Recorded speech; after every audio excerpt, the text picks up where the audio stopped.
Assalamualaikum warahmatullahi wabarakatuh. Innal hamdalillahi nahmaduhu wa nasta'inuhu wa nastaghfiruhu wa natubu ilaih. Wa na'udzu billahi min syururi anfusina wa min sayyiati a'malina. May yahdihillahu fala mudhillalah wa may yudlil fala hadiyalah. Wa asyhadu an la ilaha illallah wahdahu la syarikalah. Wa asyhadu anna Muhammadan abduhu wa rasuluhu la nabiyya ba'dah. Allahumma salli wa sallim wa barik ala nabiyyina Muhammadin wa ala alihi wa sahbihi ajma'in. Ya ayyuhalladzina amanu taqullaha haqqa tuqatih wa la tamutunna illa wa antum muslimun.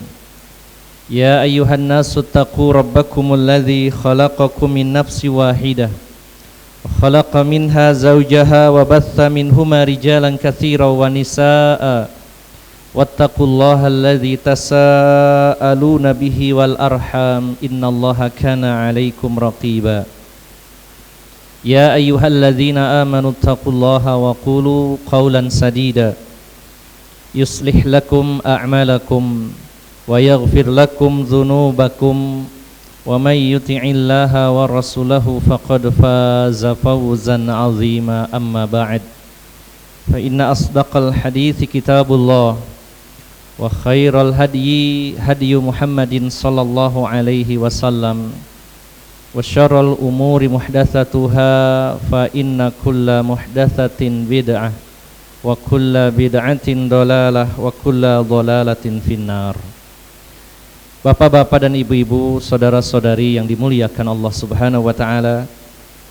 Alhamdulillah, kita bersyukur kepada Allah Subhanahu wa taala.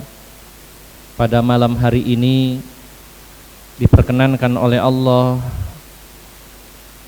hadir di salah satu majelis ilmu, khususnya sudah sekian lama kita mungkin tidak bertatap muka setelah masa pandemi, dan biasanya kita mengkaji kitab Ghazawatur Rasuli sallallahu alaihi wasallam di Masjid Al-Mas.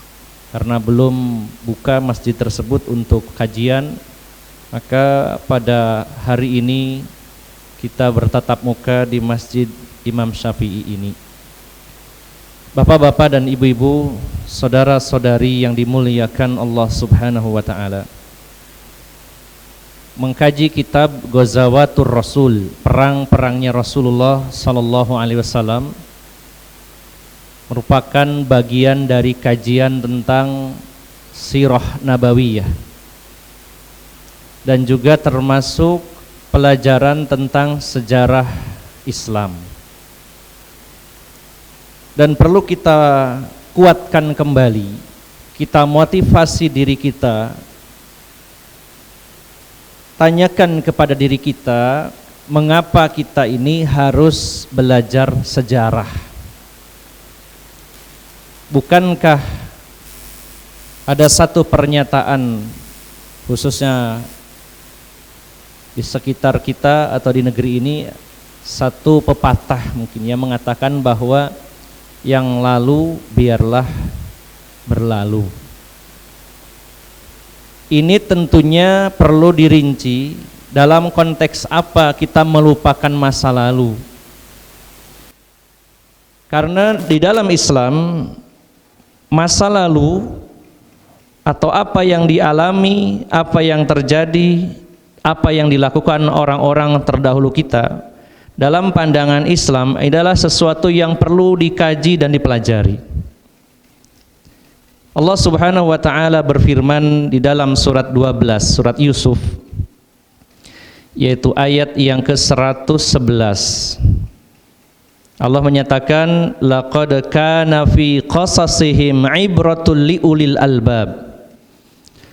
Sungguh di dalam kisah-kisah mereka itu ada ibrah, ada pelajaran bagi orang-orang yang menggunakan akal sehatnya.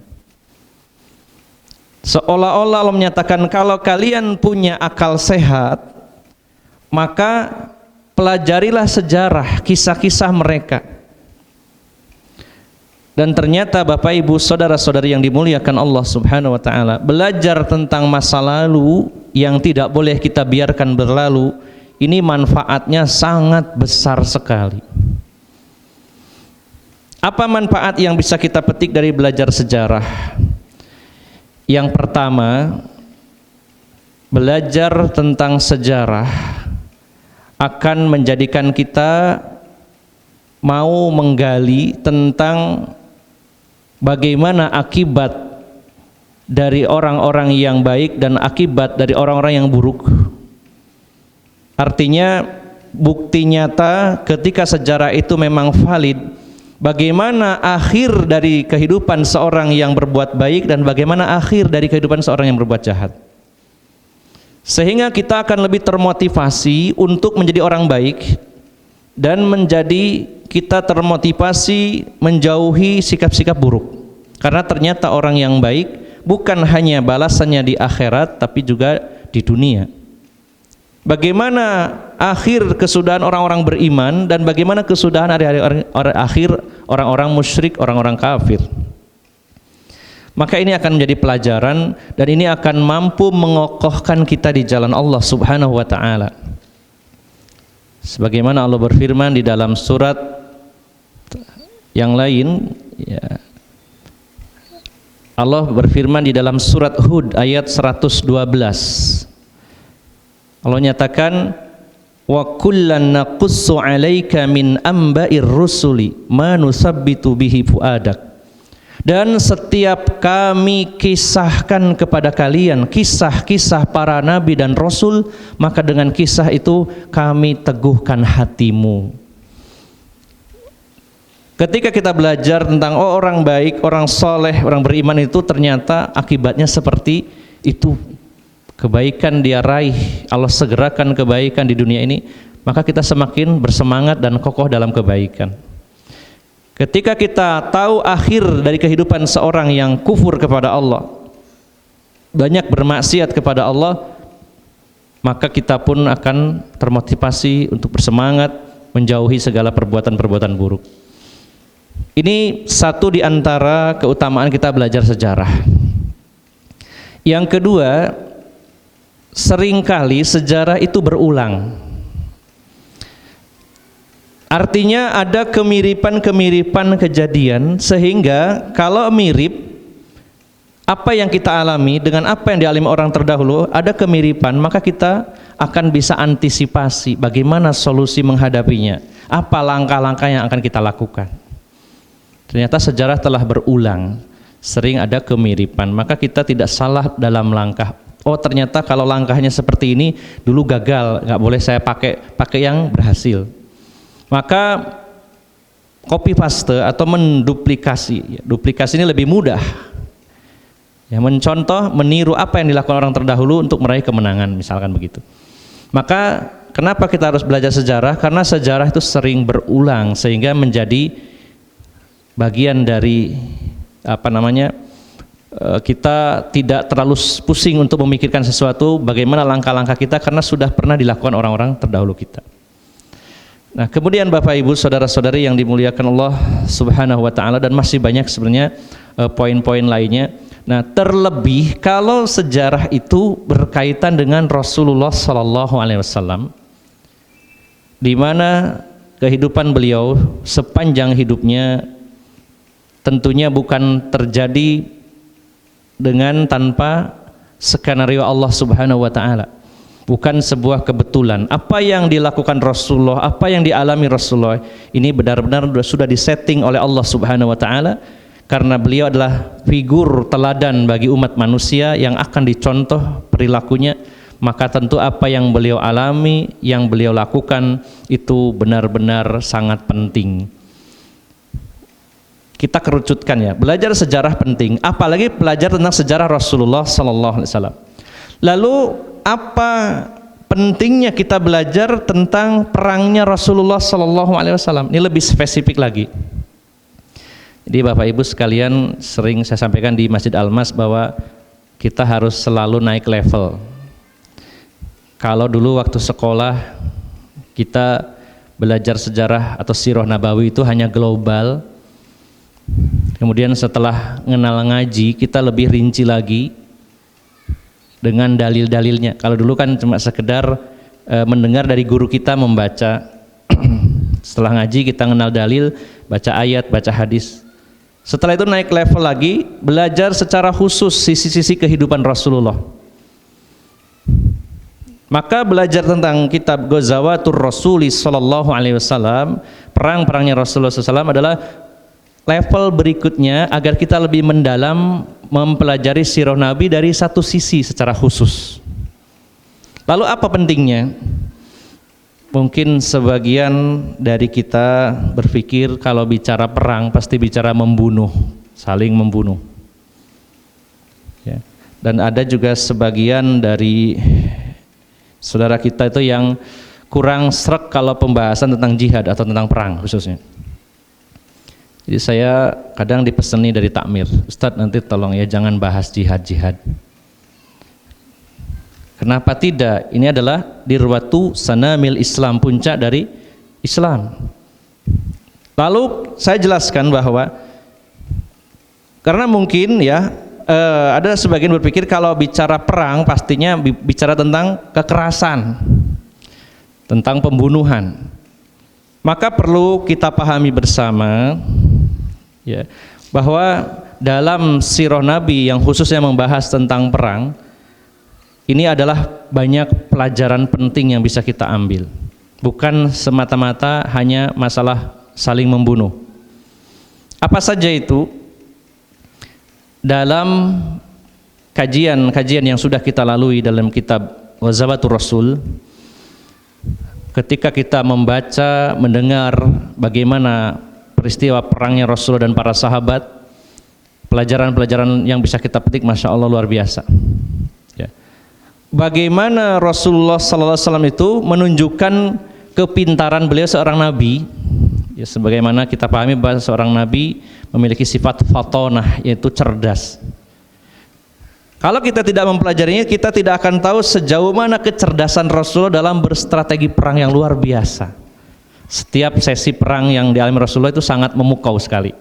Bahkan banyak kemajuan-kemajuan dalam strategi perang yang tidak pernah diterapkan oleh bangsa Arab waktu itu. Ini menunjukkan kecerdasan Rasulullah sallallahu alaihi wasallam. Kemudian juga dalam peristiwa perang, bagaimana Rasulullah itu menyusun strategi. Dalam peristiwa perangnya Rasulullah, bagaimana Rasulullah itu bermusyawarah.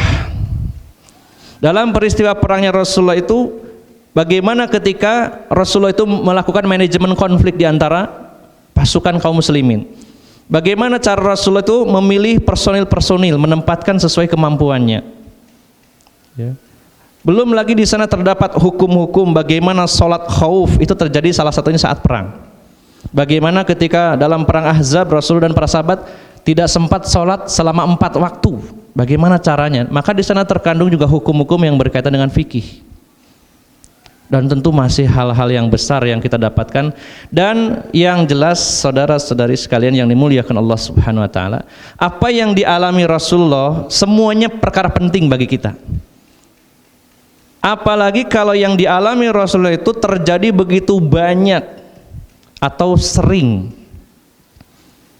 Dalam kitab Ghazawatur Rasul pada pertemuan yang lalu sudah sering saya ulang bahwa sejak Rasulullah SAW hijrah dari Mekah ke Madinah, telah terjadi perang itu pada tahun kedua Hijriyah. Jadi hanya sisa usia Rasulullah hanya sisa 9 tahun. Ketika mulai pertama kali perang, usia Rasulullah SAW berarti berapa tahun? Diutus Nabi 40, kemudian 13 tahun berdakwah di Mekah, 53, masuk ke Madinah 54, atau pas 53, kemudian usia 54, baru setahun, masuk usia 55, beliau baru perang, mengikuti perang. Hanya 9 tahun sisa umur Rasulullah SAW, tapi berapa kali beliau berperang, ya, dan berapa kali beliau melakukan sariyah, ada ghazwah, ada sariyah. Kalau ghazwah biasanya Rasulullah mengirimkan pasukan besar dan seringkali terlibat di dalamnya. Kalau sariyah itu pengiriman ekspedisi pasukan. Sejarah mencatat selama 9 tahun Rasulullah melakukan ghazwah sebanyak 27 kali dan syariah sebanyak 35 ekspedisi pasukan. 35 ditambah dengan 27 berapa? 62 ya. 62 dibagi 9 tahun. Kurang lebihnya 7 ya. Berarti dalam setahun Rasulullah perang 7 kali selama 9 tahun. Apakah kita akan memandangnya ini hal yang sepele dalam kehidupan beliau? Ya. Kalau hal-hal yang biasa saja kita pelajari, apalagi sesuatu yang besar yang dialami begitu banyak dan sering dilakukan Rasulullah SAW. Dalam setahun perang 6-7 kali, ya. Lantas terus berpikir kita, itu kan Rasulullah, kita kan sekarang nggak ada perang. Bukan berarti kita berharap perang, kita berharap aman, ya. Tetapi maksud saya adalah kalau saja Rasulullah SAW mengalami perang begitu banyaknya, berarti banyak sekali hal penting yang dialami beliau, dan itu semua jadi ibroh bagi kita semuanya. Nah, ini ya pentingnya Bapak Ibu sekalian kita belajar tentang sisi khusus kehidupan Rasulullah, yaitu perang-perangnya Rasulullah Sallallahu Alaihi Wasallam. Kemudian Bapak Ibu, saudara-saudari yang dimuliakan Allah, kita sudah sampai pada perang Ahzab pada pertemuan yang terakhir, kurang lebih 6 atau 7 bulan yang lalu.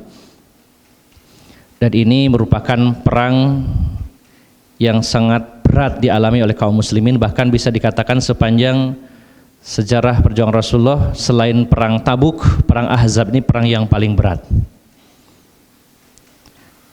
Dan perang yang paling banyak kisah-kisah bagaimana Rasulullah menerapkan sistem pertahanan, karena perang-perang lainnya bersifat ofensif, menyerang, mendatangi atau mencegat atau berjanji di satu tempat, rata-rata begitu. Perang Badar di daerah Badar, perang Uhud, daerah Uhud tentunya ya, dan perang-perang yang lainnya. Tapi perang Ahzab ini perang yang sifatnya defensif, bertahan di kota Madinah. Padahal pasukan yang datang begitu besar dibandingkan pasukan-pasukan musuh sebelumnya. Maka di sana Masya Allah banyak sekali ibroh dan hikmah yang kita petik.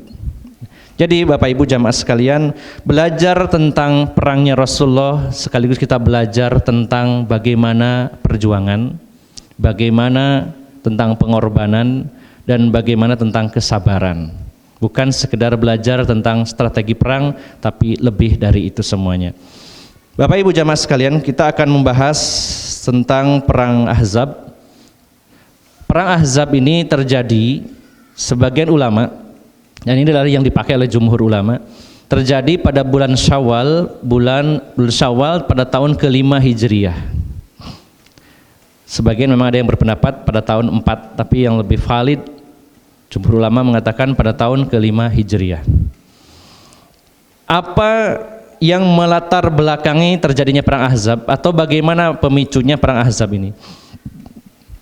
Pada sesi sebelumnya kita tahu bahwa di Madinah ini ada 3 suku Yahudi. Sebenarnya di Madinah itu ada 3 kelompok manusia atau warga sebelum Rasulullah hijrah. Yang menempati kota Madinah itu ada 3 lapisan masyarakat.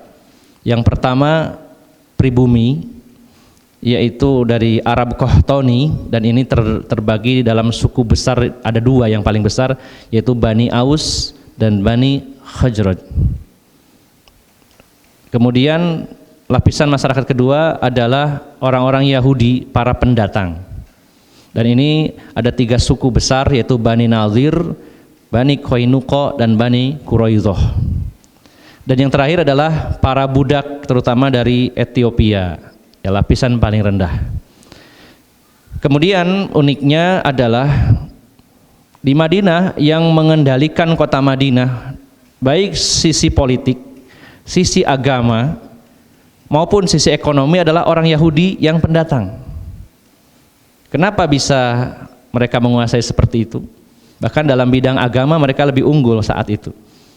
Karena orang Yahudi berhasil mengadu domba bangsa pribumi, yaitu suku Aus dan Khazraj.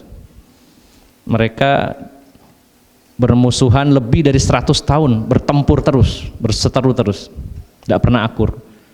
Ini sekarang pun sejarah berulang ya, bagaimana supaya menguasai pribumi ya diadu domba, sehingga yang menguasai adalah non pribumi kebanyakan begitu.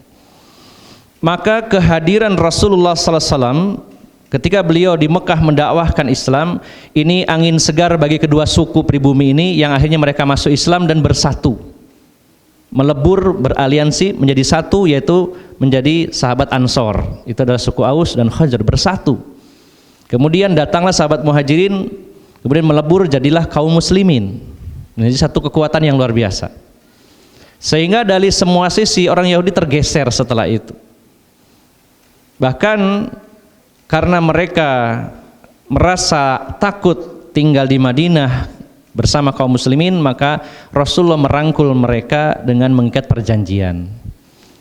Di antara butir-butir perjanjian antara kaum muslimin dengan Yahudi adalah tidak saling menyakiti, tidak saling menyerang. Yang kedua, kalau ada serangan dari luar Madinah, maka semuanya akan saling bahu-membahu mengamankan kota Madinah. Itu perjanjiannya.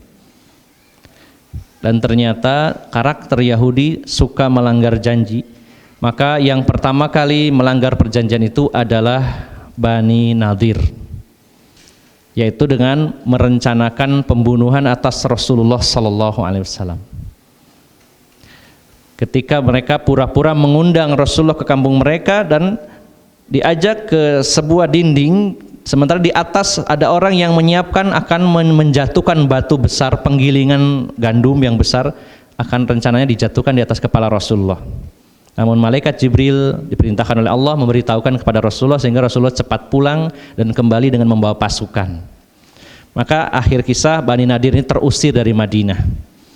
Dan Bani Qainuqa ketika mereka melanggar perjanjian adalah dengan cara melecehkan seorang wanita, dengan cara mempermainkannya, itu hijabnya diikat saat wanita ini datang ke pasar Bani Qainuqa karena pengrajin emas. Ketika berdiri, jilbabnya tercabut, lalu histeris wanita ini dan ditolong oleh seorang sahabat. Si Yahudinya yang mengganggu langsung dibunuh saat itu pula. Gak banyak omong, ini melecehkan muslimah, penggal. Ya langsung begitu dipenggal, dikeroyok oleh orang-orang Bani Qainuqa, akhirnya meninggal juga. Maka para sahabat dan Rasulullah marah, datang, kemudian terjadi perang dan akhirnya terusir dari Madinah. Tinggal Bani Quraidah. Nah ternyata Bani Nadir ini memiliki sakit hati, tentunya dendam. Bayangkan sudah mapan di Madinah, sudah menguasai Madinah, diusir oleh Rasulullah, mereka lari ke daerah Khaybar. Dan di sana tokoh utamanya adalah Huyai bin Akhtab, yang salah satu putrinya nanti masuk Islam, dan pada peristiwa perang Khaybar dinikahi Rasulullah SAW, yaitu Sofiyah bintu Huyai al-Akhtab, yang sangat dicemburui oleh Aisyah radhiyallahu anha karena pergi sendiri pulang bawa madu gitu ya. Jadi Aisyah sempat cemburu. Nah, tetapi Huyai bin Akhtab inilah tokoh utamanya di Khaybar. Bani Nadir yang balas dendam, sakit hati, lalu di Khaybar mereka bisa berhasil karena Khaybar ini daerah paling subur. Kayaknya nanti pada peristiwa perang Khaybar, para sahabat itu baru bisa kenyang setelah perang Khaybar. Sebelumnya nggak pernah kenyang, karena saking suburnya, ghanimahnya besar. Maka mereka punya persenjataan yang lengkap, sangat subur, kaya, sehingga punya modal kuat orang-orang Khaybar yang didominasi oleh Bani Nadir yang terusir tadi. Maka Huyai bin Akhtab dan beberapa tokoh menjadi delegasi yang mendatangi orang-orang Quraisy. Nah, ini awal mula dari perang Ahzab adalah Huyai bin Akhtab, pemimpin Khaybar, dan beberapa tokoh lainnya datang ke Mekah untuk melobi orang-orang Quraisy. Pada saat itu Quraisy sedang terjepit karena blokade Rasulullah di kota Madinah, sementara perdagangan mereka untuk ke Syam harus melewati Madinah. Nah, ini diblokade oleh Rasulullah. Jadi orang-orang musyrikin saat itu sedang jengkel-jengkelnya kepada Rasulullah yang selama ini juga sudah jengkel. Hanya saja masih mempertimbangkan, karena tahun ketiga perang Uhud, kemudian mereka berjanji tahun keempat akan menyerang, tapi karena paceklik akhirnya karena ekonomi goncang nggak jadi perang. Nah, tahun kelima didatangi orang Yahudi. Ya, sebenarnya kisahnya panjang bagaimana mereka bernegosiasi. Ini salah satu yang sangat luar biasa adalah ketika orang-orang Yahudi ini lebih mengagungkan paganis, orang penyembah berhala daripada kaum muslimin ya.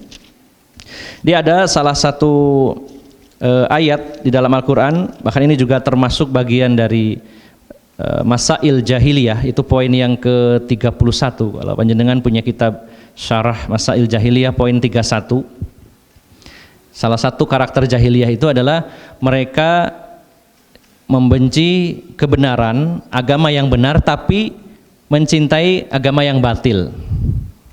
Salah satu karakter jahiliyah adalah begitu, mau bekerja sama dengan orang yang batil, orang yang sesat, demi untuk mengalahkan orang-orang yang benar ya. Lebih suka membubarkan kajian daripada lebih suka membubarkan kajian, tapi mereka malah menjaga gereja. Nah itu salah satunya ya. Jadi kalau bersolawat di gereja senang, tapi ada orang saudaranya sendiri ngaji dibubarkan. Ada salah satu ayat dalam surat An-Nisa ayat 51-52, ini adalah kisah tentang kedatangan Huyai bin Akhtab ke Mekah, bertemu dengan orang-orang Quraisy dalam rangka rencananya adalah melakukan aliansi, bergabung. Dalam surat An-Nisa ayat 51-52 Allah berfirman, Alam tara ilal ladzina utu nasiban minal kitab yu'minuna bil jibti wat taghut wa yaquluna lil ladzina kafaru haula'i ahda minal ladzina amanu sabila ulaikal ladzina la'anahumullah wa may yal'anillahu falan tajida lahu nasira. Tidakkah engkau memperhatikan ya orang-orang yang diberi kitab, yaitu orang-orang Yahudi maksudnya, diberi kitab oleh Allah, yaitu Taurat. Tidakkah engkau perhatikan bagaimana Allah ketika memberikan kepada orang-orang Yahudi kitab, mereka paham agama, ngerti tentang Allah Subhanahu wa taala. Sebenarnya juga mereka harusnya mengerti tentang tauhid karena agamanya berasal dari asal yang sama.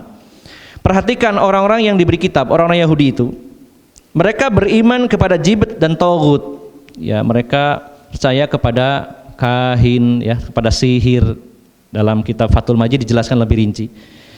Dan uniknya ketika mereka bertemu dengan tokoh-tokoh Quraisy, mereka mengatakan wa yaquluna lil ladzina kafaru, mereka berkata kepada orang-orang kafir Quraisy, haula'i ahda minal ladzina amanu sabila. Ya, mereka mengatakan bahwa kalian orang-orang Quraisy yang menyembah berhala itu lebih lurus agamanya daripada orang-orangnya Muhammad.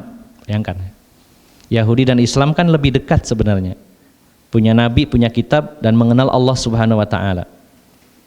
Tapi mereka ya lebih suka bersatu dengan orang-orang musyrik demi untuk menyerang agama yang benar. Dia mengatakan bahkan secara tegas, agama kamu, agama paganisme, penyembah berhala lebih lurus, ahda ya, minal ladzina amanu sabila, daripada orang-orang yang beriman bersama Muhammad sallallahu alaihi wasallam.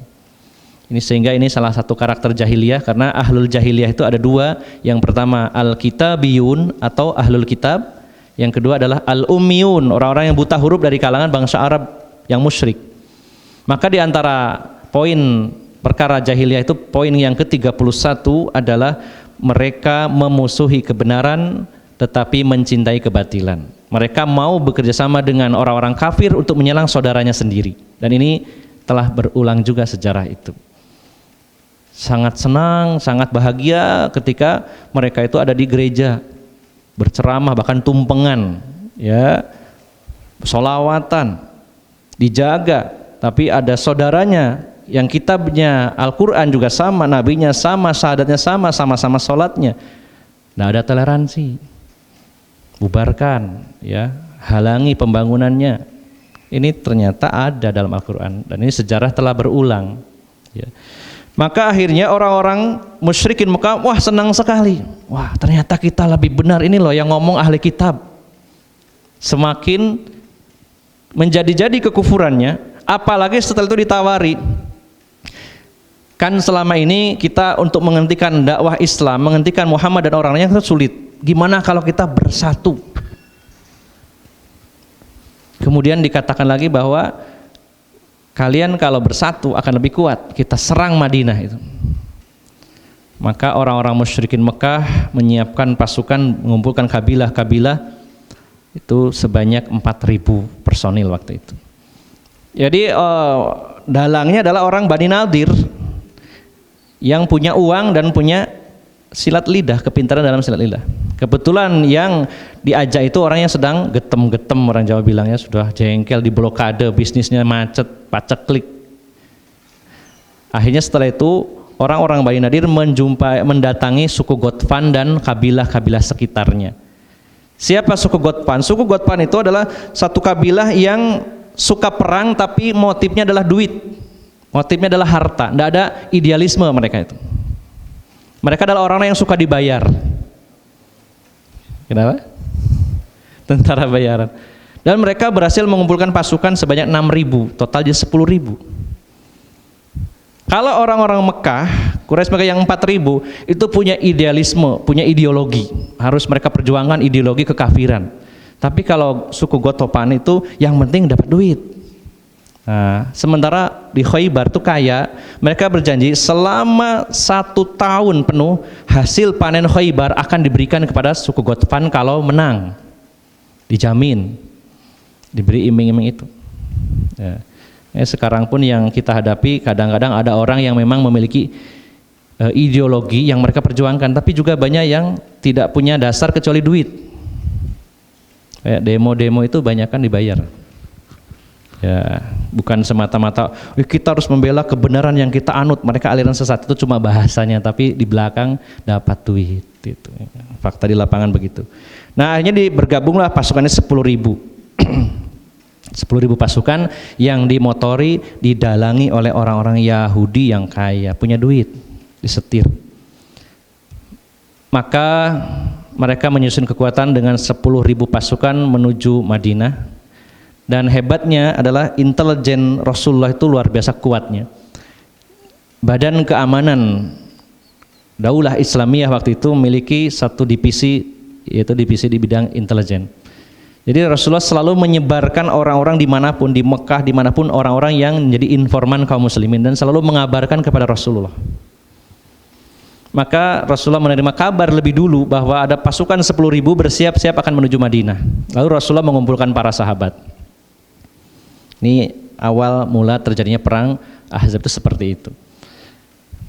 Nah, uniknya lagi ternyata berarti lemah ya sebenarnya intelijennya orang-orang musyrik waktu itu. Kenapa? Karena Rasulullah lebih tahu duluan kedatangan mereka dan mereka tidak tahu apa yang disiapkan Rasulullah. Maka Rasulullah bermusyawarah dengan para sahabat, dikumpulkan sahabat Muhajirin dan Ansor. Ini kita akan menghadapi pasukan Ahzab, pasukan aliansi berjumlah 10.000, ini bukan hal remeh. Karena selama ini orang-orang musyrik ketika menyerang kota Madinah itu bukan orang-orang biasa, tapi memang pasukan khusus. Kalau Rasulullah dan para sahabat pokoknya diumumkan, ayo kita perang ya, yang berangkat pokoknya kaum muslimin semuanya, tidak ada perbedaan ini militer ini sipil. Tapi orang-orang musyrik waktu itu dalam kisah perang Badar, perang Uhud, mereka memang menyiapkan pasukan yang biasa perang. Perbedaannya di situ.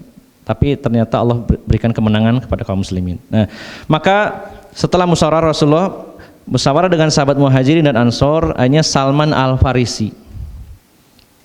Beliau menyampaikan usul sebagaimana yang diriwayatkan Imam Bukhari. Beliau mengatakan, wahai Rasulullah, saya kan orang Persia, saya punya pengalaman lain. Di sana itu kalau perang itu sebagai bentuk pertahanan biasanya gali parit.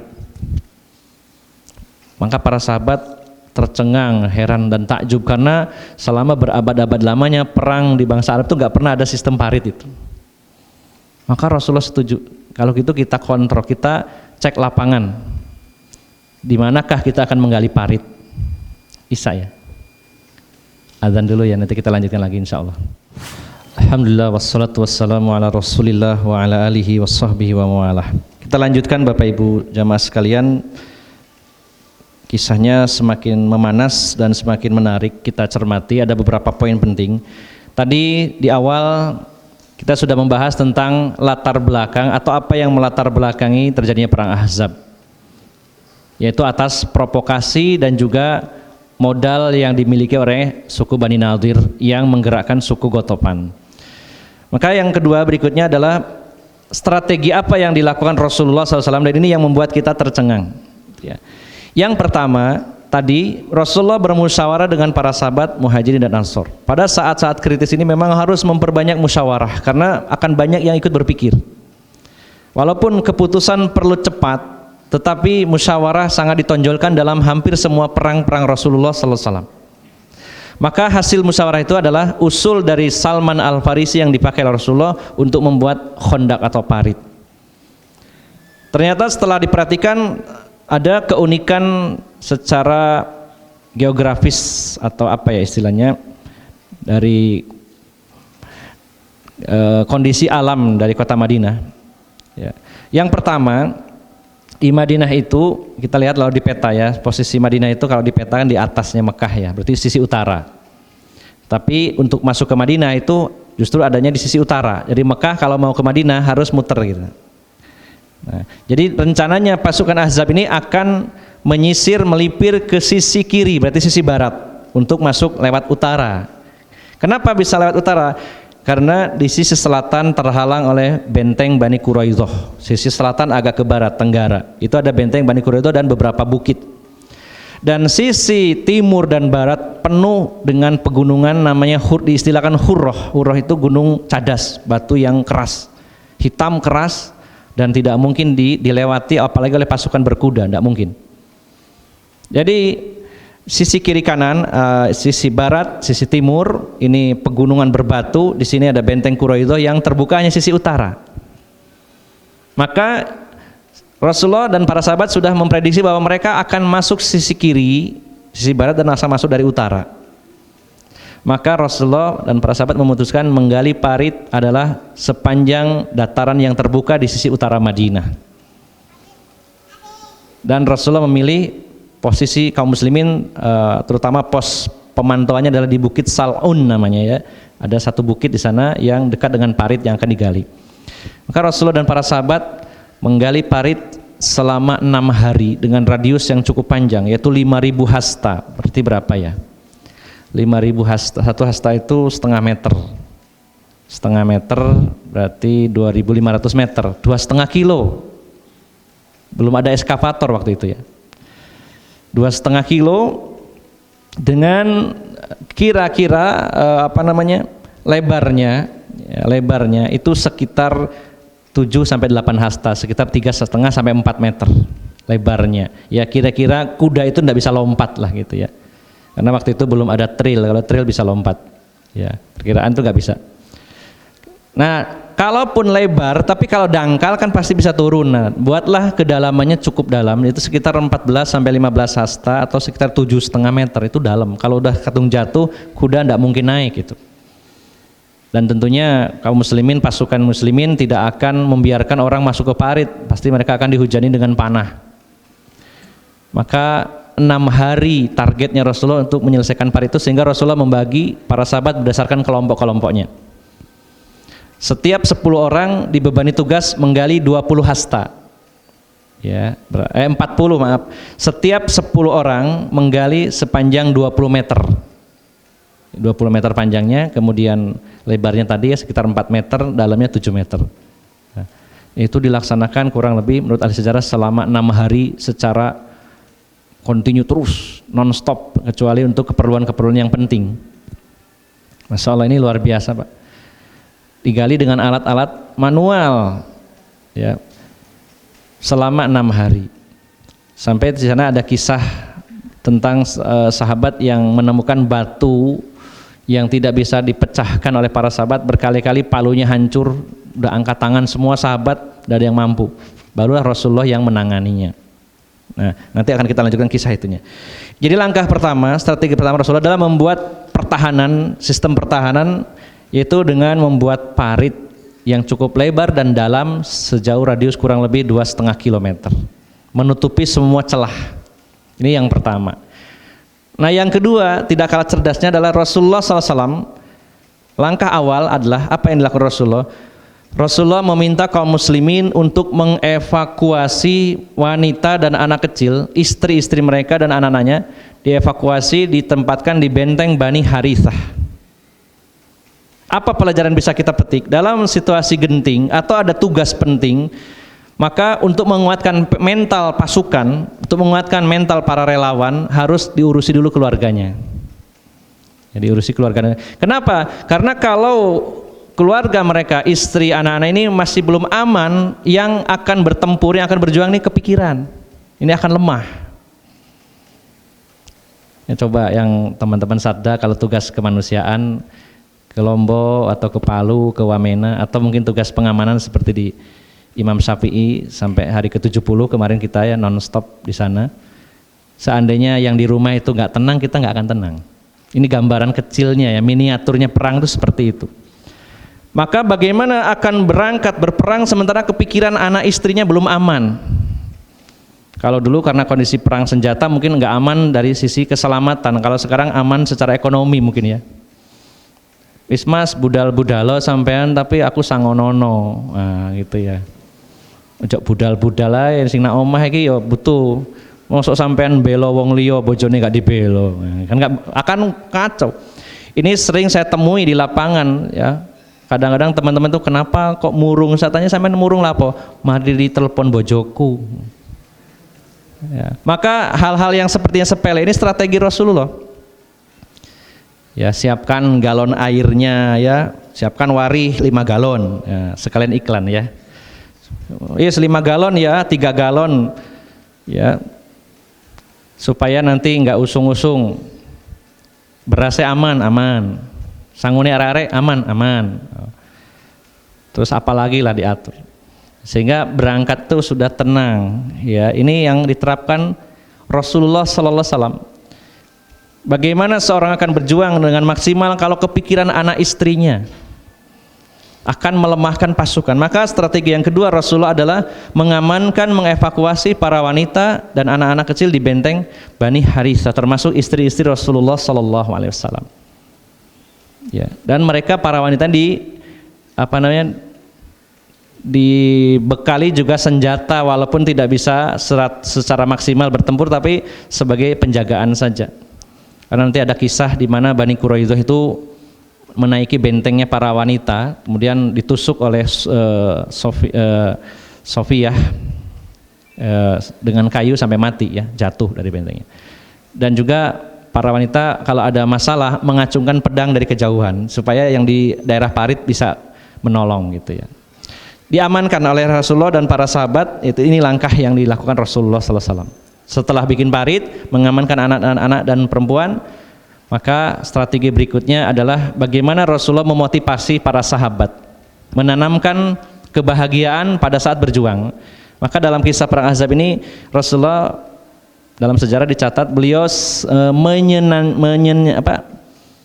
menyenandungkan ya istilahnya. Bolak-balik Rasulullah mendengungkan syairnya Ibnu Rawahah, bersyair ya. Bersyair, tidak perlu saya bacakan syairnya, intinya hiburannya Rasul dan para sahabat adalah waktu itu dengan bersyair supaya tidak terasa capek, terutama waktu gali parit itu. Nah, ini diantara langkah yang dilakukan oleh Rasulullah Sallallahu Alaihi Wasallam. Kemudian Bapak Ibu jamaah sekalian yang dimuliakan Allah Subhanahu Wa Taala, setelah parit selesai dan pasukan ditempatkan oleh Rasulullah, kemudian juga Rasulullah melakukan membagi tugas, yaitu dengan cara ada patroli. Dalam sejarah dicatat durasinya itu 24 jam berjaga secara bergantian. Bahkan ada di antara sahabat yang mulai waktu sahur sampai tengah malam belum istirahat, berjaga untuk pada saat perang Ahzab ini. Dan Rasulullah bukan hanya menjaga parit tapi juga berpatroli keliling kampung ya, aset-aset kaum muslimin di Madinah dijaga. Kemudian ketika pasukan Ahzab datang, sebenarnya mereka pasti tidak asal modal pasukan yang banyak, sudah diatur strateginya secara rapi pastinya. Hanya kelemahannya mereka belum dapat informasi kalau ada parit, karena waktu itu belum ada WA gitu ya. Kalau ada WA kan informannya di shooting dulu, ini loh paritnya sekian nanti kamu bawa jembatan atau apa, nggak ada WA sayang waktu itu. Jadi kalaupun ada informan harus menuju Mekah dulu atau ke Ghatafan berapa lama, nggak nutut waktunya, ya nggak nutut waktunya, karena sistem komunikasi yang waktu itu tidak secanggih sekarang. Artinya mereka sudah bangga dengan 10.000 pasukan dan sudah mengatur strategi secara sempurna. Maunya mereka akan meratakan Madinah dengan tanah. Begitu sampai di perbatasan kota Madinah, kaget mereka. Udah parit. Ya, kaget mereka. Akhirnya mereka mendirikan tenda mengepung parit tersebut. Ya, dan inilah yang kesulitan yang dialami Rasulullah sallallahu alaihi wasallam. Nah, kemudian mereka mendapat parit, bingung gimana caranya masuk, ya, setiap mendekat dihujani panah oleh para sahabat. Maka salah satu usaha mereka di awal adalah mereka mengutus utusan untuk menuju ke Bani Quraidah. Nah, ini barangkali kalau Bani Quraidah kan tidak usah melewati parit, kan mereka ada di sisi selatan. Maka dirayulah, ya, kabilah Bani Quraidah oleh utusan dari pasukan Ahzab ini, dari kalangan Yahudi juga, didatangi Bani Quraidah. Baik Bani Quraidah, ngapain kamu itu mengikat perjanjian? Bukankah dua saudaramu Bani Nadir, Bani Qaini kau sudah diusir, tinggal nunggu kamu ini. Dan kesempatan itu hanya hari ini, saat ini, mumpung ada pasukan besar, kenapa kalian nggak bergabung saja? Kan bayangannya waktu itu pasti menang gitu ya. Bayangannya pasti menang karena pasukannya besar. Nah, kalau kalian bisa bergabung, kamu punya pasukan berapa? Punya 800 pasukan Bani Quraidah. Wah, digabung 10.800. Diserang dari depan, dari belakang, hebat. Akhirnya dipikir-pikir antara maju mundur ya. Kalau dulu waktu tidak ada pasukan Ahzab, mungkin kita nggak berani melawan Muhammad dan pasukannya, nggak ada apa-apanya kita. Tapi kan ini kesempatan emas. Mumpung ada pasukan Ahzab, akhirnya mereka membatalkan perjanjian, ya, di mana mereka akhirnya mau bersatu dengan pasukan Ahzab. Maka Rasulullah cepat sekali tanggap. Beliau mengutus seorang sahabat, yaitu Zubair bin Awam. Coba Zubair bin Awam, kamu intai mereka, apa yang mereka lakukan. Maka berangkatlah Zubair bin Awam ke benteng mereka, lalu pulang kembali kepada Rasulullah. Apa yang dilakukan waktu itu? Ini satu strategi lagi, satu strategi Rasulullah. Wahai Zubair, kamu cek ke sana, kalau mereka masih memegang janji mereka, sampaikan kepada kaum muslimin bahwa Bani Quraidah masih memegang janji. Tapi kalau mereka sudah mengingkari janjinya alias berkhianat, jangan diberitahukan kepada kaum muslimin. Jangan diberitahukan. Sampaikan saja kepada saya dengan kode, dengan sandi. Maka Zubair berangkat dan pulang hanya mengatakan kepada Rasulullah dengan kata sandi bahwa intinya Bani Quraidah telah berkhianat. Ya, wahai Rasulullah, mereka sekarang ini sedang memperbaiki benteng mereka, kemudian membuat akses-akses jalan, kemudian juga mereka mengumpulkan ternak-ternak dan makanan mereka. Ini sudah indikator kuat bahwa mereka ini akan membantu pasukan Ahzab. Karena belum 100% data itu, Rasulullah mengutus para sahabat yang lain. Diutuslah Sa'ad bin Mu'adz dan Sa'ad bin Ubadah. Ini dua tokoh Bani Aus, dari satunya dari Bani Aus, satunya dari Bani Khazraj. Diutuslah. Kemudian mereka mendatangi secara langsung, bertanya langsung kepada Bani Quraidah. Dan apa jawaban mereka? Mereka mengatakan kata-kata yang sangat kasar, yang luar biasa kasarnya kepada dua sahabat ini, menunjukkan kesombongan, arogansi, dan mereka siap untuk menyerang kaum muslimin. Maka pulanglah para sahabat ini, dan wahai Rasulullah, sudah positif ini mereka berkhianat dan mereka bekerjasama dengan pasukan Ahzab. Maka Rasulullah menyiapkan kurang lebih 500 pasukan yang terdiri dari dua regu, satu 300, satu 200. Tugasnya apa? Pada saat awal pasukannya tugasnya hanya bertakbir untuk menggetarkan musuh. Jadi keliling di sekitaran kampung mereka bertakbir dengan keras, 500 orang. Hanya takbir itu punya pengaruh besar, ya. Dikit-dikit takbir gitu kan, itu menggetarkan sekali itu, ya. Nah, ini gambaran awal dari peristiwa perang Bani Quraidah. Mari kita simak bagaimana Al-Qur'an menggambarkan jalannya perang Ahzab ini. Yang membawa Al-Quran bisa kita buka dalam Al-Quran surat Al-Ahzab, sampai diabadikan dalam nama satu surat, itu Ahzab, di ayat yang ke-9 ya, sampai ayat ke-16, dan ada beberapa ayat setelahnya juga yang membahasnya. Saya bacakan secara singkat dan sebagian saja. Yang penting bisa kita cerna bagaimana jalannya perang itu. Di dalam surat Al-Ahzab surat 33 ayat 9 Allah berfirman, saya bawakan dari tafsir Taisir Karimi Rahman ini. Allah berfirman, ya ayyuhalladzina amanu dzkuru ni'matallahi 'alaikum idz ja'atkum junudun fa arsalna 'alaihim rihan wa junudan lam taruha wa kana Allahu bima ta'maluna basira. Idz ja'ukum min fawqikum wa min asfala minkum wa idz zaghatil absaru wa balagatil qulubul hanazira wa tadhunnuna billahi dzunun hunalika batuliyal mu'minuna wa zulzilu zilzalan syadida. Wahai orang-orang yang beriman, ingatlah kalian atas nikmat Allah. Banyak ayat-ayat yang senada yang memerintahkan kita tuh harus selalu mengingat-ingat nikmat Allah Subhanahu wa taala supaya kita lebih bersyukur kepadanya. Sebagaimana juga dalam surat Ali Imran ayat 103 Allah berfirman, wadzkuru ni'matallahi 'alaikum idz kuntum a'daan fa'alafa baina qulubikum fa asbahtum bi ni'matihi ikhwana. Ini tentang suku Aus dan Khazraj. Ingatlah akan nikmat Allah ketika suku Aus dan Khazraj berperang selama 100 tahun lebih. Kemudian Allah satukan hati kalian dan dengan nikmat itu kalian menjadi bersaudara, menjadi kaum Ansor. Di sini juga Allah memerintahkan, wahai orang-orang yang beriman, ingatlah nikmat Allah atas kalian ketika datang pasukan kepada kalian, maka Allah kirim angin kepada mereka dan juga pasukan yang tidak terlihat.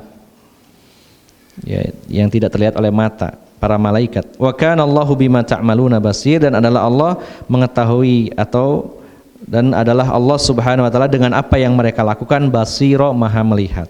Nah ini, idz ja'ukum min fawqikum wa min asfala minkum, ketika mereka datang kepada kalian dari arah atas dan dari arah bawah. Bayangan kita dari atas itu apa pasukan udara ya? Kan belum ada pesawat waktu itu. Terus kalau pasukan dari bawah apa ngeleng gitu ya. Nah, sini dijelaskan ya. Saya bacakan dulu tafsirnya. Yudzakiru ta'ala ibadahul mu'minina ni'matahu 'alaihim wa yahussuhum 'ala syukriha. Hina ja'athum junudu ahli Makkah wal Hijaz min fawqihim wa ahlun Najd min asfala minhum. Jadi maksudnya sebenarnya posisi Rasulullah dan para sahabat di pos penjagaan yang paling inti adalah di Bukit Sal'un. Di Bukit Sal'un itu agak tinggi sehingga pasukan Ahzab ya terutama dari Najd ini yang Gotofan tadi ada di bawah. Sementara pos dari pasukan dari Mekah itu ada di gunung yang lebih tinggi. Ini posnya, walaupun mereka merapat ke parit tapi posnya di situ. Jadi posisi Rasulullah dan para sahabat itu ada di tengah-tengah sebenarnya. Karena banyak bukit ya, yang pasukan Gotofannya di bawah, yang Rasulullah dan para sahabat di tengah, yang musyrikin Mekahnya agak atas, begitu maksudnya. Jadi luar biasa pengepungannya. Ini gambaran dari Allah Subhanahu wa taala betapa beratnya kaum muslimin saat itu. Dikepung oleh pasukan 10.000 plus 800 dari sisi utara dan sisi selatan, kaum muslimin di tengah-tengah. Ya. Kemudian pada saat itu wa idzaghatil absar, ya, di mana mata-mata kalian waktu itu terpana, bahasa kitanya itu ketenggengen ya, itu bahasa kerennya ya, ketenggengen lihat pasukan besar 10.000 ngepung Madinah yang kecil. Berapa pasukan kaum muslimin waktu itu? Pendapat yang terkuat mengatakan 3.000, sebagian ulama mengatakan 700, tapi yang lebih roji adalah 3.000 pasukan. Sedangkan saat itu sedang paceklik dan sedang musim dingin serta banyak angin kencang. Dan rupanya ini sepertinya sebuah kesulitan, tapi itu ternyata menjadi salah satu senjatanya kaum muslimin. Madinah ini kalau yang pernah umroh ya, kalau musim dingin biasanya bulan Desember, Januari, dinginnya itu kurang lebih sekitar berapa? 5 ya. Iya, saya pas ke sana sekitar 8, itu dingin sekali. Iya. Kalau di Pacet berapa ini biasanya? Kalau suka mendaki soalnya ya. Berapa? Di atas 10 ya, lumayan dingin ya. Nah, ini di bawah 10, 5 derajat. Kurang turun lagi 5 beku gitu ya. titik beku, 0 derajat. Bisa terbayang ya dinginnya luar biasa. Kalau yang pernah ke sana itu bolak-balik ke belakang, pipis terus, dingin waktu kalau musim dingin tuh begitu. Anginnya dingin. Dan waktu itu apalagi kalau di gurun, di padang pasir, anginnya itu dingin tapi kering, sehingga seolah-olah kulit itu pecah rasanya. Jadi kaum muslimin saat itu dikepung 10.800 pasukan dalam kondisi paceklik, dalam kondisi cuaca yang ekstrim. Ini berat sekali. Sampai mata mereka terpana melihatnya. Dan wa balaghatil qulubul hanazir. Dan hati mereka seolah menyesak ke tenggorokan, sumpeknya luar biasa, berat. Bapak Ibu jamaah sekalian, para sahabat itu manusia-manusia hebat, manusia-manusia pilihan, tapi manusiawi perasaan itu. Ya. Namanya berjuang itu berat. Ya. Namanya berjuang itu banyak pengorbanan. Kayaknya nanti juga akan dibahas tentang orang-orang munafik. Hampir setiap sesi peperangan selalu Allah bahas orang-orang munafik. Kenapa demikian? Termasuk dalam surat At-Taubah. Karena orang munafik untuk sholat dan zikir saja mereka malas.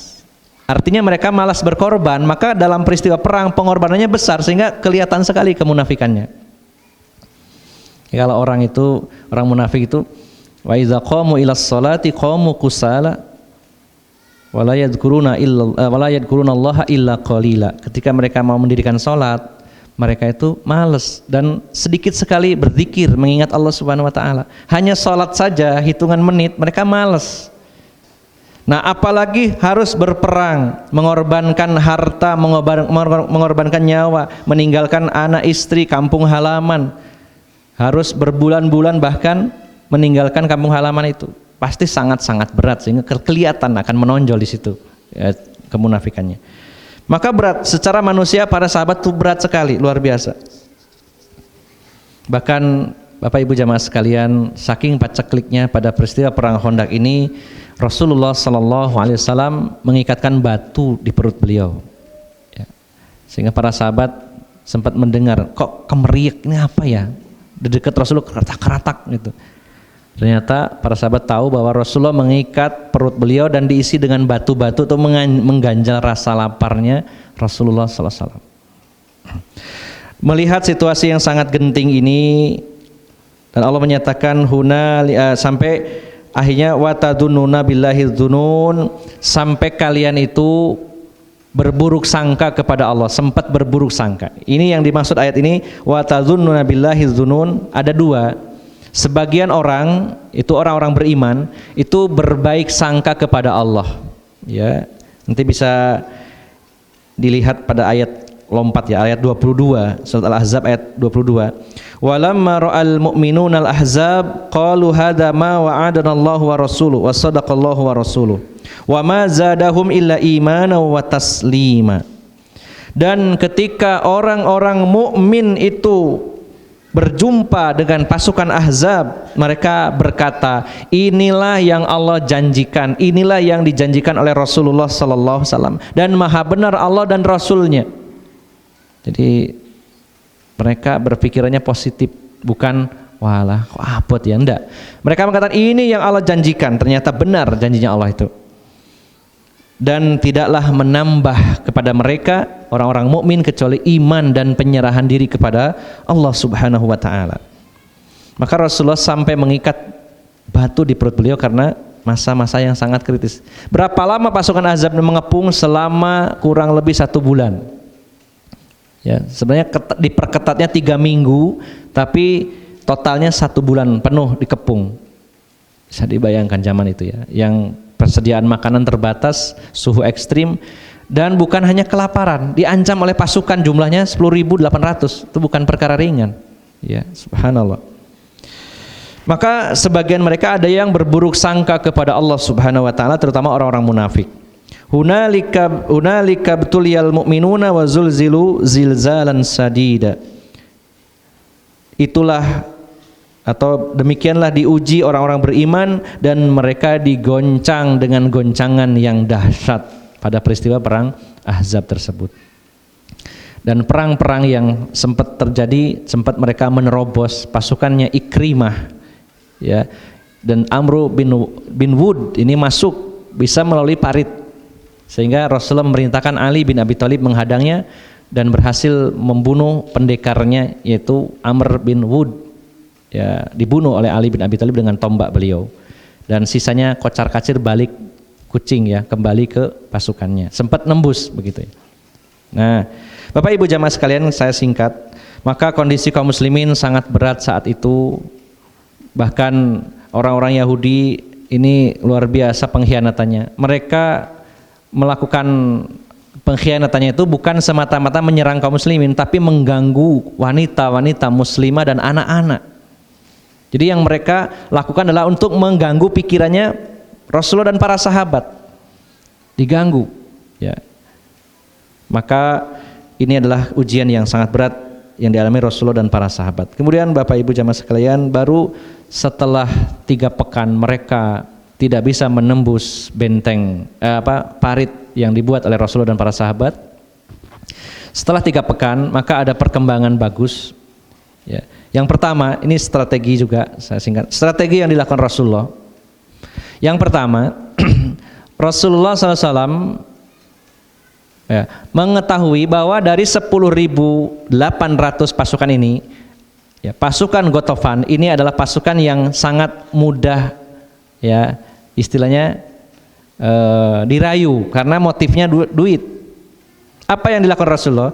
Rasulullah SAW mengatakan kepada mereka, datanglah ke markas kami, nanti kamu akan dapat sesuatu. Maka benar datang mereka, rombongan. Ya, karena dalam saat perang pun kalau memang ada undangan resmi ya harus diberikan keamanan. Ya. Datanglah utusan dari suku Ghatafan dan Rasulullah mengatakan, saya punya sesuatu yang menarik buat kalian. Karena Rasulullah tahu ini orang ini cari duit. Ya. Kalau yang sisanya yang 4.000-an itu kan punya idealisme yang kuat. Ya, secara akidah, secara keyakinan mereka kuat. Maka yang paling lemah adalah yang cari duit ini lemah sebenarnya. Kalau orang udah motifnya cari duit itu sebenarnya gampang. Ya. Maka diundanglah tokoh-tokoh Bani Ghatafan datang ke markas Rasulullah. Rasulullah mengatakan, ya, pertama, ya, tolong kita berdamai, kita damai gencatan senjata. Yang kedua, kalian pulang kampung. Yang ketiga, sebagai imbalannya, 1/3 dari buah-buahan Madinah akan disetorkan buat kalian selama 1 tahun penuh. 1/3 buah-buahan hasil panen Madinah akan diberikan kepada kalian selama 1 tahun penuh. Nah, waktu itu dalam sejarah dicatat mereka ngenyang. Oh, kalau 50%-nya bagaimana? Mau nggak? Gitu. Nah, dari situ Rasulullah, wah berarti bener nih mau duit ini. Kok ngenyang barang gitu ya? Artinya gampang tergoyahkan. Mau dikasih 1/3, gimana kalau separuh, wahai Muhammad? Wah enggak, 1/3 saja. Nah, hampir saja disepakati, tapi waktu itu Sa'ad bin Ubadah dan Sa'ad bin Mu'adz, 2 pembesar dari suku Ansor, menghadap Rasulullah SAW. Wahai Rasulullah, apakah yang engkau lakukan ini karena Anda suka secara pribadi atau ini perintah Allah yang mau tidak mau kami harus melakukan? Kalau perintah Allah, suka ndak suka, mau ndak mau kami akan lakukan. Tapi kalau itu dari buah pikiran Anda dan ini adalah bukan wahyu, hanya ide dari engkau wahai Rasulullah, maka saya tidak akan terima. Lalu Rasulullah mengatakan, ini adalah murni dari ide saya saja, bukan wahyu, bukan dari diperintahkan oleh Allah Subhanahu wa taala. Maka keduanya menyatakan, demi Allah wahai Rasulullah, dari dulu sekali, dari zaman ke zaman, dari waktu ke waktu, kami dengan suku Ghatafan itu tidak pernah berkompromi, apalagi mereka mengambil harta kami. Selalu kami kalau ingin mengambil harta kami harus ada barter. Ya, tidak pernah kami ini rela menyerahkan harta kami. Sementara saat itu kami sama-sama musyrik. Mereka orang musyrik, kami orang musyrik. Kami tidak rela harta kami diambil. Bagaimana dengan sekarang saya dimuliakan oleh Allah dengan akidah yang benar? Saya dan kami sudah dimuliakan dengan ajaran Islam. Ya tentunya kami terlebih gak mau, wahai Rasulullah. Dulu saja waktu musyrik gak sudi. Apalagi sekarang mereka musyrik, saya muslim, tambah gak mau. Nah, maka Ditegaskan oleh Sa'ad bin Ubadah dan Sa'ad bin Mu'adz, biarkanlah kami berperang dengan mereka, kami gak rela kalau kami harus ngasih duit kepada mereka, gak mau. Maka Rasulullahnya, kalau begitu perjanjiannya gak jadi, dihapus. Wes kalian pulang sana, ayo kita perang saja. Subhanallah ya. Ini tegas sekali. Dan Rasulullah mendoakan kedua sahabat ini yang memiliki kekokohan, mending perang ya daripada saya ngasih duit sama mereka. Cuman sebenarnya apa yang dilakukan Rasulullah itu adalah suatu ide yang cerdas sekali, luar biasa. Ya, kalau punya duit, ya nggak apa-apa sebenarnya. Nanti kalau ada yang demo Imam Syafi'i, sampean jaluk piro, wani piro, wis buyar ya, tak duit. Tapi biasanya jadi tuman gitu kan. Wah, kok oleh duit mana ya? Balik di mana ya? Tapi subhanallah, ini para sahabat menolak dengan keras, akhirnya mereka pulang. Ini strategi yang dilakukan Rasulullah pada garis yang kita garis bawahi adalah itu Rasulullah melihat celah-celah itu. Mana yang bisa dilemahkan oleh Rasulullah sallallahu alaihi wasallam, yaitu suku Ghatfan. Qadarullah, saat itu ada seorang musyrik yang datang menyusup masuk kepada Rasulullah dan menyatakan keislamannya, yaitu Nuaim, ya seorang sahabat bernama Nuaim bin Mas'ud. Dan Rasulullah melihat wajahnya adalah wajah orang yang jujur dengan keislamannya, dan langsung dites oleh Rasulullah. Ini kan kondisi perang, saya tentunya harus berhati-hati. Ya, padahal Rasulullah tahu ini benar orang ini masuk Islamnya benar, tapi Rasulullah menguji, sekaligus juga memang ada kepentingan saat itu. Nah, Rasulullah mengatakan kepada Nuaim ini, wahai Nuaim, kamu baru masuk Islam, saya terima, tapi ada tugas bagi kamu. Apa wahai Rasulullah tugas saya? Tugas kamu pecah belahlah pasukan mereka. Saya percayakan kepada kamu. Disuruh memecah belah. Dan Rasulullah tidak mendetailkan bagaimana cara memecah belahnya. Pokoknya kamu cari cara gimana supaya mereka bercerai-berai. Apa yang dilakukan oleh Nuaim bin Mas'ud ini, yang pertama kali didatangi adalah suku Bani Quraidah. Ini kecerdasannya dia ya. Datang kepada Bani Quraidah. Dia mengatakan, wahai Bani Quraidah, kamu kan kenal saya. Oh iya. Kamu menganggap saya orang baik atau tidak? Iya. Saat itu Rasulullah memerintahkan kepada Nuaim ini untuk tidak menjelaskan bahwa dirinya sudah masuk Islam. Rasulullah memerintahkan untuk menyembunyikan identitas muslimnya Nuaim bin Mas'ud waktu itu. Jangan engkau bilang kepada siapapun, karena ini saya punya kepentingan. Dan disitulah muncul satu istilah, atau dalam hadis Nabi Rasulullah mengatakan al-qital al-khida. Perang itu adalah tipuan, muslihat. Jadi boleh berbohong. Ya. Jadi memang ada pelajaran-pelajaran penting bagaimana hal-hal yang dilarang itu menjadi boleh saat situasi perang. Sebagai contoh, berpakaian yang mentereng, ya, yang enggak umum, tapi dalam rangka untuk menggetarkan musuh, sebagaimana dalam peristiwa perang Uhud yang dilakukan oleh sahabat siapa itu yang memakai ikat di kepalanya warna merah dan peteta-petete di hadapan para sahabat karena dapat pedang dari Rasulullah. Lalu Rasulullah mengatakan, sesungguhnya perbuatan dia itu sesuatu yang dibenci Allah kecuali saat ini sedang perang. Dia ada kalanya untuk gertak musuh itu dengan kostum yang menggetarkan. Pak Ahnan pengalaman tentara. Kadang-kadang orang itu ada yang ciut nyalinya lihat tampangnya ya Pak. Walaupun tidak selalu ya, tapi seringkali begitu. Ya. Coba kalau warna tank itu doreng, orang kan mikir, coba kalau dikasih diganti warna pink gimana kira-kira Pak? Ya. Wih, pasukannya Hello Kitty gitu ya. Nah, itu pengaruh berarti memang ya. Ya. Sempat dulu teman-teman dikritik, kok ngapain sih pakai rompi-rompi saat di demo, itu tujuannya untuk itu tadi ya. Maka sesuatu yang mungkin dianggap sebagai pakaian suhroh, pakaian ketenaran, itu secara umum haram, tapi kadang di saat tertentu dibutuhkan.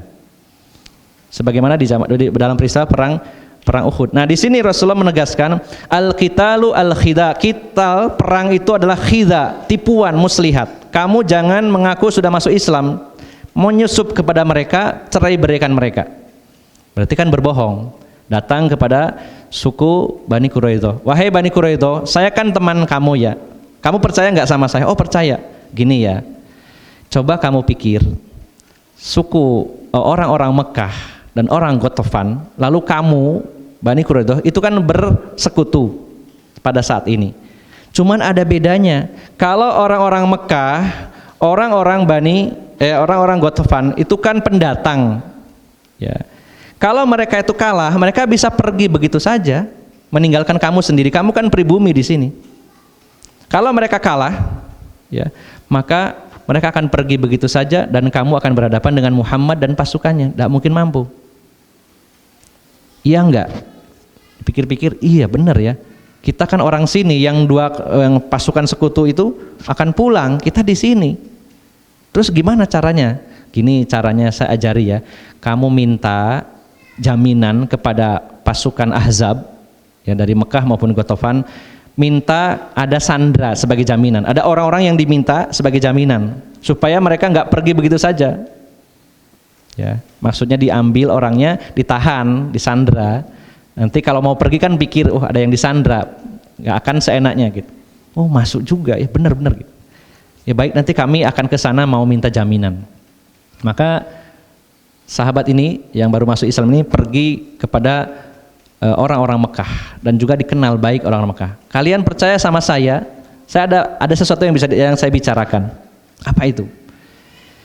Kalian harus ingat ya, sebenarnya suku Bani Quraidah ya, dia itu tidak percaya sama kalian. Ya, tidak percaya sama kalian. Nanti buktikan omongan saya, mereka akan menyandra orang-orang kalian. Mereka soalnya nggak percaya lagi sama kalian, ya. Dan akhirnya juga datang kepada suku Ghatafan, diomongkan dengan yang sama. Nanti prediksi saya, pura-pura prediksi saya, mereka tidak percaya dan akan menyandra orang-orang kalian. Nah, ternyata masing-masing kan nggak tahu ya, nggak tahu. Akhirnya ada pertemuan di antara mereka dan orang-orang Mekah bersama Ghatafan bertanya kepada suku Quraidah ini, Bani Quraidah, dan ternyata benar. Bani Quraidah mengatakan, wahai saudara-saudara saya, saudara-saudaraku, kalian kan pendatang. Nanti kalau seandainya kalian nggak menang dan kami ditinggal sendirian, bagaimana? Ya. Maka kami minta ada jaminan dengan cara orang-orang kalian sebagian akan kami tahan di sini. Kata orang-orang Mekah sama Ghatafan, benar, berarti dia nggak percaya. Ya. Maka akhirnya terjadilah percekcokan di antara mereka, ya rame, terjadi perpecahan dan komando menjadi pecah, tidak satu komando. Dan di saat itulah Allah Subhanahu wa taala mendatangkan angin yang cukup kencang dan sangat dingin, sehingga dengan angin ini tenda-tenda mereka terbang. Ya. Bisa dibayangkan di padang pasir untuk berlindung supaya nggak dingin itu dengan api dan ada tenda. Dan itu dua-duanya Allah hilangkan dengan angin tadi. Tendanya terbang, kemudian api tidak bisa dinyalakan, mau masak air tidak nyala. Ya. Kemudian periuk-periuk mereka tumpah semuanya, makanan tumpah. Kemudian juga seluruh perlengkapan mereka tertimbun dengan pasir. Bisa dibayangkan, sudah goncang, komandonya sudah goyah, tengkar di antara mereka, datang angin yang dingin, tendanya terbang semua, mau berlindung di mana? Dan mereka sudah sebulan di sana, akhirnya putus asa. Maka Abu Sufyan, komando tertinggi waktu itu, menaiki kudanya, ayo kita pulang saja. Kita pulang, kenapa kita dingin-dingin di sini? Kita lebih pulang saja. Makanya semuanya pulang dengan tanpa membawa hasil. Maka tinggallah Bani Quraidah yang di akhir kisah Bani Quraidah ini dieksekusi, yang laki-lakinya semuanya dibunuh. Dan itu bukan Rasulullah yang memutuskan, tapi Rasulullah menyerahkannya kepada Sa'ad bin Mu'adz. Wahai Sa'ad, kamu adalah tokoh Madinah, kamu putuskan untuk mereka. Maka diputuskan oleh Sa'ad bin Mu'adz, semua laki-laki mereka yang berkhianat ini dibunuh oleh kaum muslimin, diperintahkan untuk dibunuh semuanya. Dan Sa'ad bin Mu'adz karena beliau terluka cukup parah, terkena panah di pelipisnya, setelah memutuskan itu karena dalam kondisi sakit, setelah itu beliau meninggal dunia. Ya, meninggal dunia pada peristiwa perang Ahzab ini. Bapak Ibu jamaah sekalian yang dimuliakan Allah, maka pelajaran yang bisa kita petik dari peristiwa perang Ahzab ini adalah yang pertama tentang sikap kaum muslimin waktu itu, yang dalam peristiwa-peristiwa sebelumnya juga memiliki sikap yang sama. Ketika ujian, ketika kegoncangan datang, yang mereka sampaikan adalah bahwa inilah apa yang Allah janjikan dan inilah apa yang dijanjikan oleh Rasulullah SAW, dan justru dengan kejadian itu bertambahlah iman mereka. Nah, sementara orang-orang munafik, tidak saya sampaikan secara detail, ayat-ayat di bawahnya menjelaskan orang-orang munafik mereka meminta untuk pulang ke rumah-rumah mereka, izin kepada Rasulullah dengan mengatakan, wahai Rasulullah, rumah-rumah kita terbuka, yang di rumah ini butuh dijaga, maka kami izin minta pulang. Ini adalah sikap orang-orang munafik, selalu ingin balik kanan sebelum perang usai, dan dengan alasan keluarga saya membutuhkan saya, padahal tidak ya. Seandainya itu memang benar-benar keluarga membutuhkan, pasti akan diizinkan Rasulullah dengan baik. Yang siapapun yang bertugas, anak, istri membutuhkan, maka tentunya harus disupport ya. Tetapi orang-orang munafik hanya beralasan saja. Mereka beralasan yang di rumah tidak terjaga sehingga saya harus pulang. Ini sikap yang sangat berbeda antara orang beriman dengan orang munafik. Kemudian Bapak Ibu jamaah sekalian yang dimuliakan Allah Subhanahu wa taala, pelajaran lagi yang perlu kita petik dari peristiwa perang ini adalah tentang bagaimana kecerdasan Rasulullah SAW dalam mengatur strategi perang. Salah satunya ini yang mungkin para tentara yang paling tahu adalah dalam pertempuran, pertimbangan cuaca ini juga sangat vital ya. Karena pada peristiwa ini Allah mengalahkan mereka dengan angin sebenarnya. Setelah perjuangan Rasulullah dan para sahabat, yang menjadi pamungkasnya, penutupnya adalah adanya angin yang sangat dingin ini. Maka dalam situasi perang seringkali seorang panglima, seorang jenderal itu akan mempertimbangkan sisi cuaca yang bisa menguntungkan dari sisi mana. Ini juga pelajaran penting bagi kita semuanya. Bapak Ibu jamaah sekalian, yang paling pokok adalah bahwa disinilah kita dapat ilmu, dapat pelajaran bahwa para sahabat dan Rasulullah mengalami banyak sekali kesulitan sebelum mereka meraih kemenangan. Semakin dekat dengan kemenangan, maka ujiannya semakin berat. Dan berapa banyak orang yang menyerah sesaat sebelum kemenangan datang. Sebenarnya dengan kemenangan sudah dekat, tapi mereka menyerah. Maka pada peristiwa perang Ahzab sebenarnya mendekati kemenangan kaum muslimin, dan kesulitannya semakin berat. Maka pelajarannya adalah semakin dekat dengan kemenangan, ujian itu akan semakin berat. Dan ini akan terjadi dalam hal apapun, termasuk dalam usaha, dalam bisnis dan lain-lainnya.